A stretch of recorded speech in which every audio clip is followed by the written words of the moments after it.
కూటమి ప్రభుత్వంలో బుచ్చిరెడ్డిపాలెం అభివృద్ధి వేగం పుంజుకుందని ఎమ్మెల్యే వేమిరెడ్డి ప్రశాంతిరెడ్డి అన్నారు. ఇంటింటికి తెలుగుదేశం కార్యక్రమంలో భాగంగా కట్టుబడి పాలెంలో పర్యటించిన ఆమె 7 కోట్ల తాగునీటి పథకంతో పాటు 1.62 కోట్ల అభివృద్ధి పనులు చేపట్టామని తెలిపారు. బుచ్చి అభివృద్ధికి మున్సిపల్ చైర్పర్సనే సాక్ష్యమని పేర్కొంటూ ప్రజల సమస్యలు తెలుసుకొని ప్రభుత్వం అమలు చేస్తున్న అభివృద్ధి సంక్షేమ కార్యక్రమాలను వివరించారు. కూటమి ప్రభుత్వంలో బుచ్చిరెడ్డిపాలెం అభివృద్ధి వేగం పుంజుకుందని ఎమ్మెల్యే వేమిరెడ్డి ప్రశాంతిరెడ్డి అన్నారు. ఇంటింటికి తెలుగుదేశం కార్యక్రమంలో భాగంగా కట్టుబడి పాలెంలో పర్యటించిన ఆమె 7 కోట్ల తాగునీటి పథకంతో పాటు 1.62 కోట్ల అభివృద్ధి పనులు చేపట్టామని తెలిపారు. బుచ్చి అభివృద్ధికి మున్సిపల్ చైర్పర్సనే సాక్ష్యమని పేర్కొంటూ ప్రజల సమస్యలు తెలుసుకొని ప్రభుత్వం అమలు చేస్తున్న అభివృద్ధి సంక్షేమ కార్యక్రమాలను వివరించారు.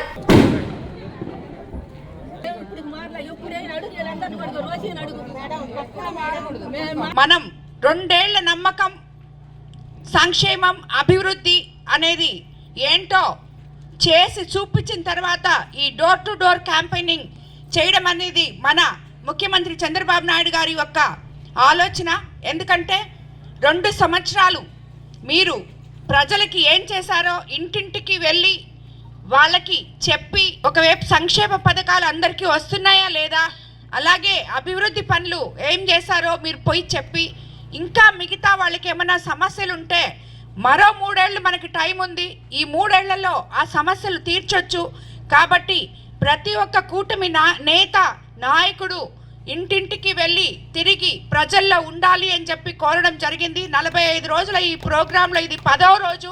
ఈరోజు 10వ రోజు మనం ఇక్కడ ఈ కట్టుబడి పాలెంకి రావడం జరిగింది. ఈ కార్యక్రమానికి మన కాన్స్టిట్యున్సీ ఇన్ఛార్జ్ అయిన అబ్జర్వర్ రమేష్ కూడా ఇక్కడికి రావడం జరిగింది. ఈరోజు ఆయనకు కూడా మా కోరు కాన్స్టిట్యున్సీ తరఫున ధన్యవాదాలు తెలుపుకుంటున్నాను. అలాగే మీకందరికీ తెలుసు, మనం అధికారంలోకి వచ్చిన తర్వాత ముందు సూపర్ 6 సూపర్ హిట్ చేస్తామని చెప్పాం. ఈరోజు 99% సూపర్ హిట్ చేసుకోవడం జరిగింది. ఎందుకంటే ఇక్కడున్న ప్రజలందరినీ అడగడం జరిగింది. ప్రతి ఒక్కరూ పెన్షన్ వస్తుందని చెప్తున్నారు. పెన్షన్ రాని వాళ్ళు అప్లై చేసుకున్నారు. కొత్త పెన్షన్లు వదలంగానే వాళ్ళకు కూడా వస్తుందని చెప్పడం జరిగింది. అవాతాతలకి 4,000, దివ్యాంగులకి 3,000 నుండి 6,000, అలాగే డిసేబుల్డ్ వాళ్ళకి 15,000 మనం పెన్షన్ ఇస్తున్నాం. తల్లికి వందనం, ఎంతమంది పిల్లలుంటే అంతమంది పిల్లలకి తల్లికి వందనం ఇస్తామని చెప్పాం. అది అక్షరాల అమలు చేస్తున్నాం.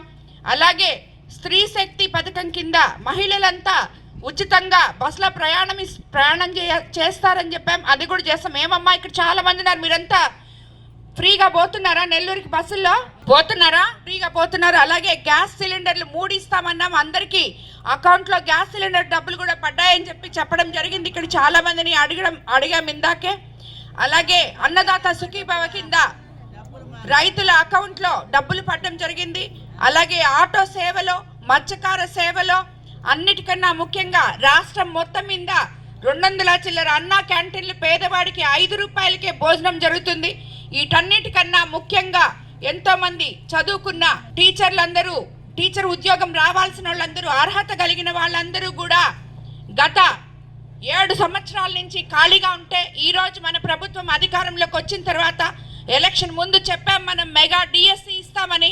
అక్షరాల మెగా డిఎస్సి ఇవ్వడం జరిగింది. 16,000 మందికి టీచర్ ఉద్యోగాలు భర్తీ చేశాం. ఎందుకంటే ఇంత నీతులు చెప్పేవాళ్ళు, ఇంత సిస్టమ్ తెలిసేవాళ్ళు, ఇన్ని జీవోలు తెలిసిన వాళ్ళు గత 5 సంవత్సరాల్లో ఒక్కసారి కూడా వాళ్ళ మొహం చూడకుండా, అసలు చదువుకొని వాళ్ళకి వయసులు అయిపోతుంటే టీచర్ ఉద్యోగాలు ఇవ్వకుండా ఏం చేస్తున్నారో మనకు అర్థం కాదు.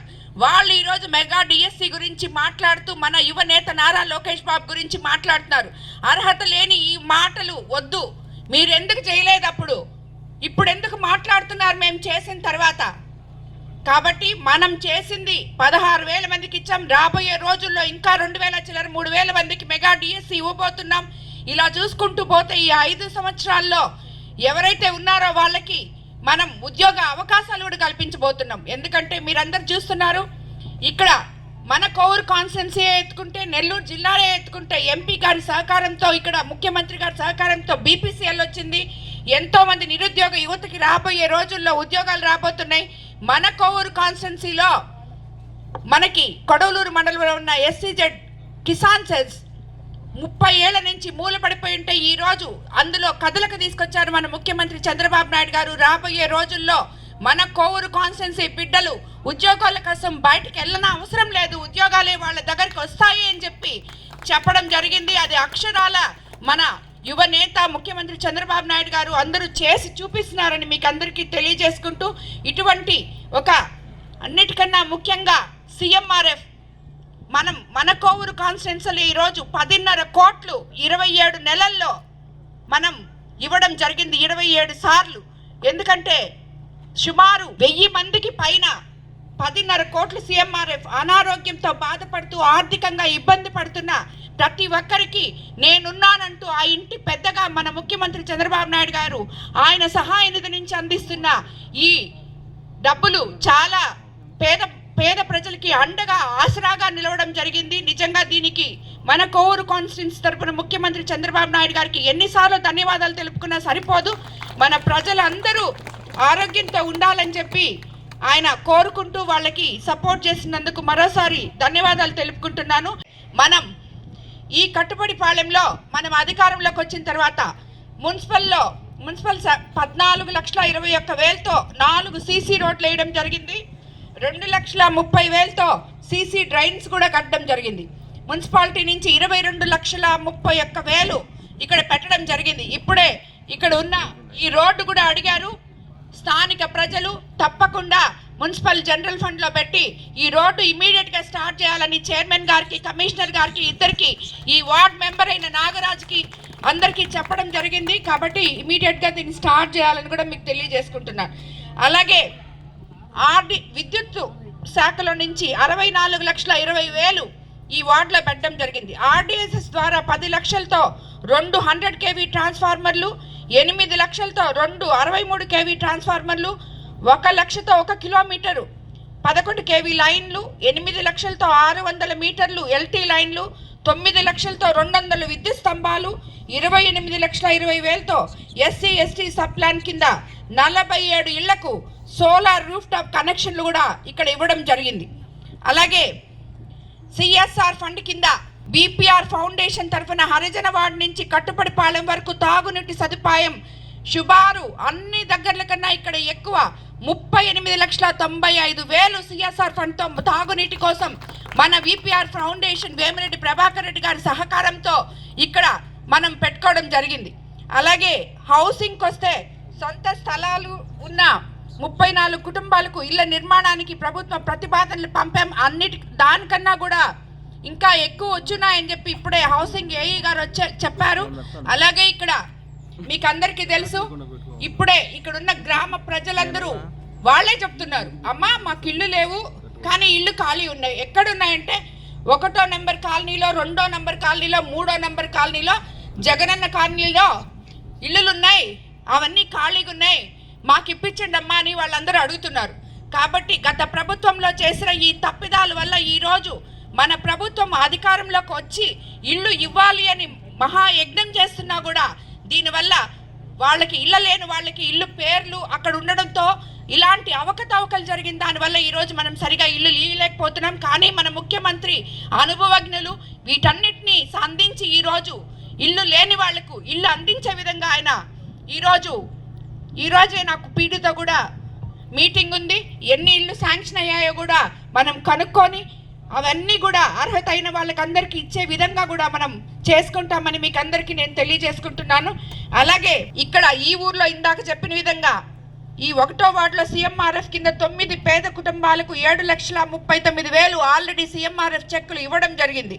మనం చెప్పుకోవాలన్నమాట. ఎందుకంటే ఇప్పుడు రేపు మనం దాన్ని గుమ్మడికాయ కొట్టి ఓపెన్ చేయంగానే మేము టెంకాయ కొట్టామని వస్తారు గత ప్రభుత్వంలో ఉన్న నాయకులు. ఎందుకంటే వాళ్ళు టెంకాయ కొట్టారు, అది ఎక్కడునిందో అక్కడే ఉంది, దానికి సాక్ష్యం ఈ మున్సిపల్ చైర్మనే. కాబట్టి ఈరోజు 2 ఏళ్లలోనే దీన్ని కంప్లీట్ చేసి త్వరలో MP గారు, మున్సిపల్ శాఖ మంత్రి నారాయణ గారి టైం తీసుకొని దాన్ని ఓపెన్ చేయబోతున్నాం మనం శ్రావణ మాసంలోనే మీకు నేను తెలియజేసుకుంటున్నాను. అలాగే బుచ్చి ఫైర్ స్టేషన్, ఇన్ని సంవత్సరాల్లో బుచ్చిలో ఫైర్ స్టేషన్ అనేదే లేదు. ఇప్పుడే ఇక్కడ ఒక ఆమె వచ్చింది, పాప నా ఇల్లు కాలిపోయిందమ్మా, నువ్వు అప్పుడు హెల్ప్ చేసావు, ఇప్పుడు కొంచెం మళ్ళీ చేయని. ఇలాగ ఎన్నో సమస్యలు జరిగాయి. 2 ఏళ్ల ముందు జరిగింది ఆ ఇల్లు. ఈరోజు బుచ్చిలో ఫైర్ స్టేషన్ 2,50,00,000తో త్వరగా నిర్మాణం జరుగుతుంది, అది కూడా పూర్తవుతుంది. అలాగే బుచ్చి గ్రేడ్ 2 మున్సిపాలిటీగా అప్గ్రేడ్ చేశాం. రాబోయే రోజుల్లో మున్సిపల్ ఫండ్స్ వచ్చినప్పుడు మనకి మున్సిపాలిటీకి ఎక్కువ నిధులు వచ్చే విధంగా ప్రతి వార్డులో కూడా ఆ నిధులతో సీసీ డ్రైన్లు, రోడ్లు వేస్తామని చెప్పి మీకు అందరికీ నేను తెలియజేసుకుంటున్నాను. అలాగే Buchi MRO office main road 1,35,00,000తో ఆల్రెడీ శాంక్షన్ చేస్తున్నాం. మార్కెట్ రోడ్కి టెండర్లు పూర్తయి 35,00,000తో త్వరలో పనులు ప్రారంభించుకోబోతున్నాం. కాజానగర్ నుంచి పీర్ల కాలువ వరకు 64,00,000తో గుడిపల్లి కాలువకు సీసీ డ్రైన్స్ కూడా వేసాం. ఈ మేజర్ అభివృద్ధి పనులన్నిటికీ వీటి వరకే మనం 30 కోట్లు. వీటన్నిటికన్నా ముఖ్యంగా బుచ్చిలో ఈరోజు ఇక్కడ మనం ఇది చెప్పుకోవాలి, అందుకనే మీకు అందరికి స్కూల్ ఉంది. ఆ స్కూల్లో అక్కడున్న మైనారిటీ పిల్లలు 8వ క్లాస్ వరకే చదువు ఉంది వాళ్ళకి. ఆ తర్వాత లేదు, ఎందుకంటే అక్కడ స్థలం లేదు, గదులు లేవు. దానివల్ల 8 తర్వాత వాళ్ళని ఇళ్లలో నుంచి బయటికి పంపిరు. కాబట్టి మీకు అందరికీ తెలుసు, ఇక్కడ చాలా మంది మైనారిటీ సోదరులు ఉన్నారు. పంపిరు కాబట్టి వాళ్ళ అంతటితో వాళ్ళ చదువులు ఆగిపోతున్నాయి. ఇది కరెక్ట్ కాదు అని చెప్పి దాని గురించి ఆలోచించి మన ఎంపీ వేమిరెడ్డి ప్రభాకర్ రెడ్డి గారు, అలాగే స్థానిక నేతలు, నేను అందరం మాట్లాడుకొని విపిఆర్ ఫౌండేషన్ ద్వారా అక్కడ ఆ స్కూల్కి ఎదురుగా ఉన్న ఒక 16 అంకణాల స్థలం కొని ఆ స్కూల్కి ఇచ్చి ఈరోజు అక్కడ రాబోయే రోజుల్లో ఇంకొక 2 రూమ్లు వేసి ఆ స్కూలు 10th క్లాస్ వరకు ఆ ముస్లిం మైనారిటీ పిల్లలందరూ చదువుకునే విధంగా మనం అప్గ్రేడ్ చేయబోతున్నామని చెప్పి మీకు అందరికీ నేను తెలియజేసుకోవడం నాకు ఇది నిజంగా నాకు చాలా సంతోషమైన విషయం. ఎంపీ గారు కూడా వెంటనే దాన్ని చేయండి అని చెప్పడం జరిగింది.